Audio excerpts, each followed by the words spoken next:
4 5 6 7 8 9 10 11 12 13। ठीक बेटा, तो अब देखो ध्यान से, इस पर क्या होता है, जहाँ पर 7 है इस पर ये होता है न्यूट्रल। क्या होता है बेटा, ये न्यूट्रल होता है। जैसे जैसे हम लेफ्ट टू राइट जाते हैं, ये है, जैसे इसको हम रिप्रेजेंट कर रहे हैं H प्लस कंसंट्रेशन से। इसको किससे रिप्रेजेंट कर रहे हैं, H प्लस कंसंट्रेशन से।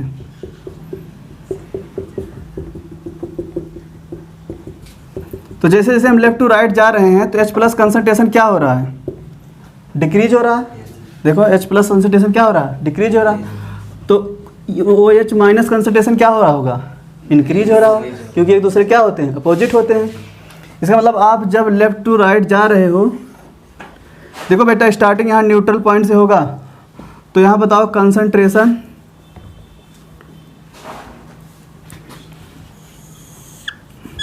ठीक बेटा, तो यहाँ पर क्या होगा, decrease H plus ion concentration. और इस साइड जब आ रहे हो तो क्या हो रहा है, H प्लस कंसंट्रेशन इंक्रीज हो रहा है। तो इंक्रीज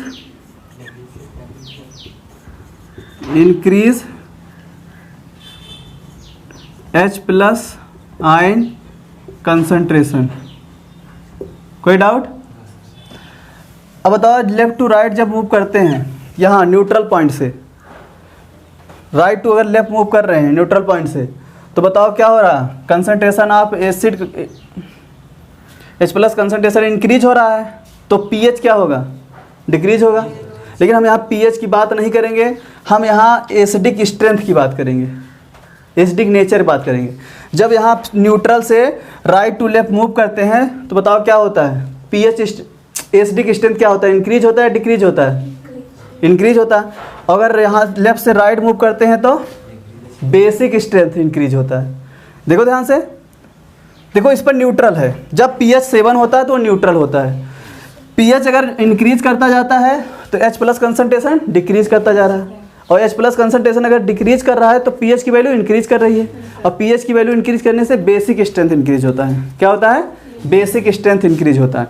तो जब हम न्यूट्रल पॉइंट से लेफ्ट साइड मूव करते हैं तो एसिडिक स्ट्रेंथ इंक्रीज होती है, न्यूट्रल पॉइंट से जब राइट साइड मूव करते हैं तो बेसिक स्ट्रेंथ इंक्रीज होती है। कोई डाउट? बस ये पॉइंट लिख लो, एसिडिक नेचर क्या होगा बेटा, इंक्रीज। तो यहाँ पर लिख लो एसिडिक नेचर इंक्रीजेज, और यहाँ पर क्या होगा बेटा, बेसिक नेचर डिक्रीजेज। यहाँ लिख लो बेटा pH scale for expressing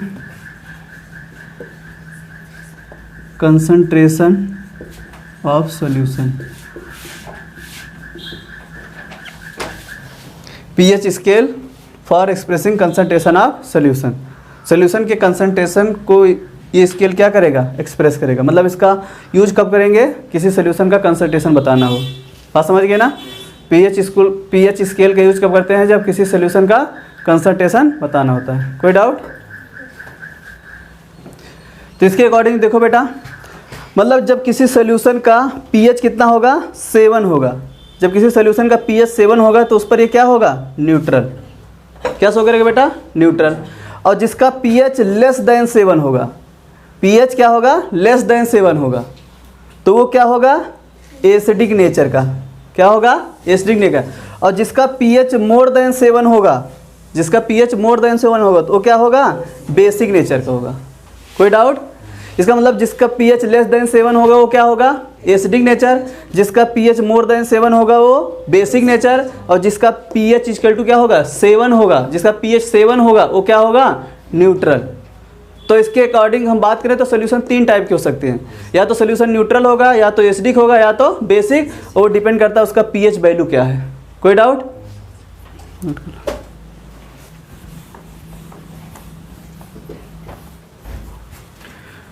characteristic of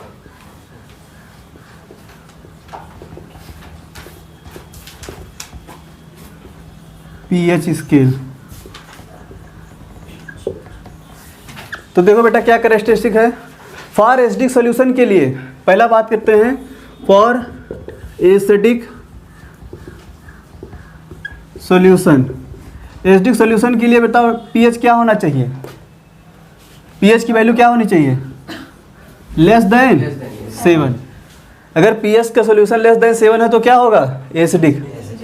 तो फॉर एसिडिक सॉल्यूशन पीएच क्या होगा, लेस देन 7। दूसरा पॉइंट बात करते हैं फॉर बेसिक सॉल्यूशन, इसके लिए पीएच क्या होना चाहिए बेटा, ग्रेटर देन 7। कोई डाउट। थर्ड की बात करते हैं for neutral solution. Neutral solution के लिए बेटा पीएच क्या होना चाहिए, इक्वल टू 7 के इक्वल होना चाहिए ना, तो वो क्या होगा, न्यूट्रल। बात समझ गए ना, नोट करो। The pH of some common substance.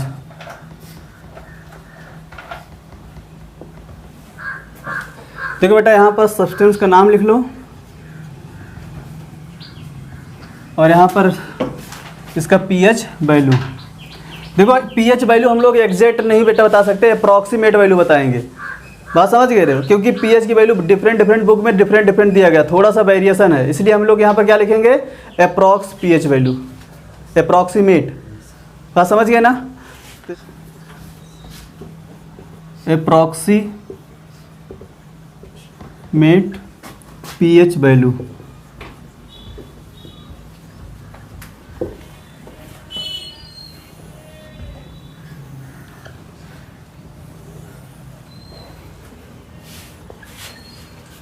First substance की बात करते हैं बेटा, हाइड्रोक्लोरिक एसिड। केवल डायरेक्ट लिखना पड़ेगा, हाइड्रोक्लोरिक एसिड ना लिख करके गैस्ट्रिक जूस लिखो।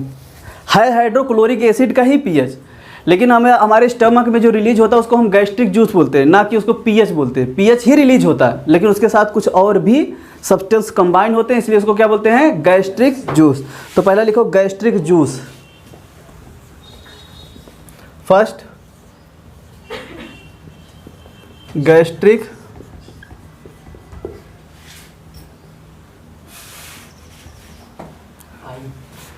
JUICE होता है ना, जूस। गैस्ट्रिक जूस पीएच कितना है बेटा, 1.4। दूसरे नंबर पर है 2.5, किसका पीएच अभी बताए थे, हाँ लेमन जूस का। तो लिख लो लेमन जूस का पीएच कितना है बेटा, 2.5। थर्ड विनेगर, इसका पीएच कितना है, 3। 4 नंबर पर है कॉफ़ी, नहीं टोमेटो जूस है, 4.1। इंक्रीजिंग ऑर्डर में हम लिखे हैं इसीलिए जिसे कन्फ्यूजन ना हो, 3 के बाद 4 आना चाहिए। क्या, टोमेटो जूस।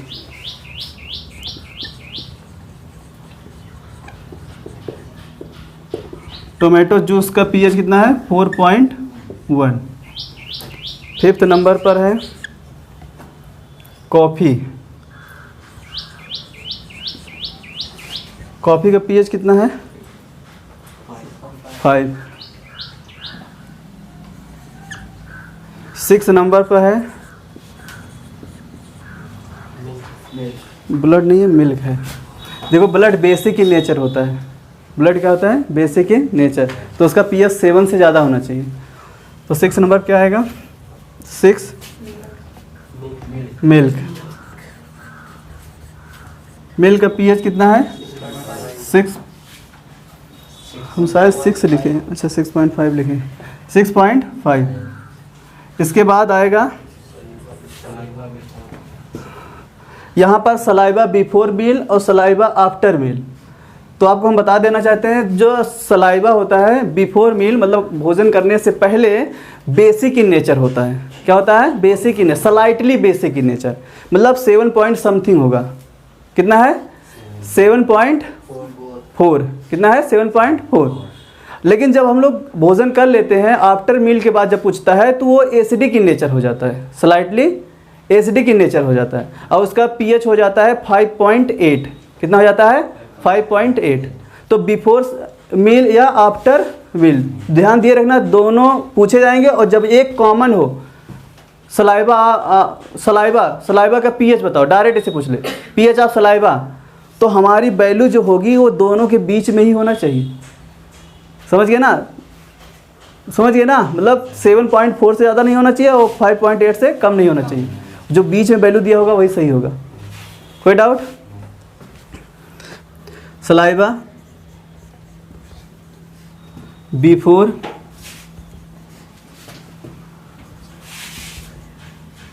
कितना होता है? 7.4।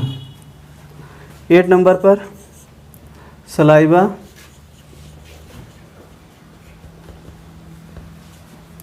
आफ्टर मीन्स कितना होता है बेटा? 5.8। 9 नंबर पे देखते हैं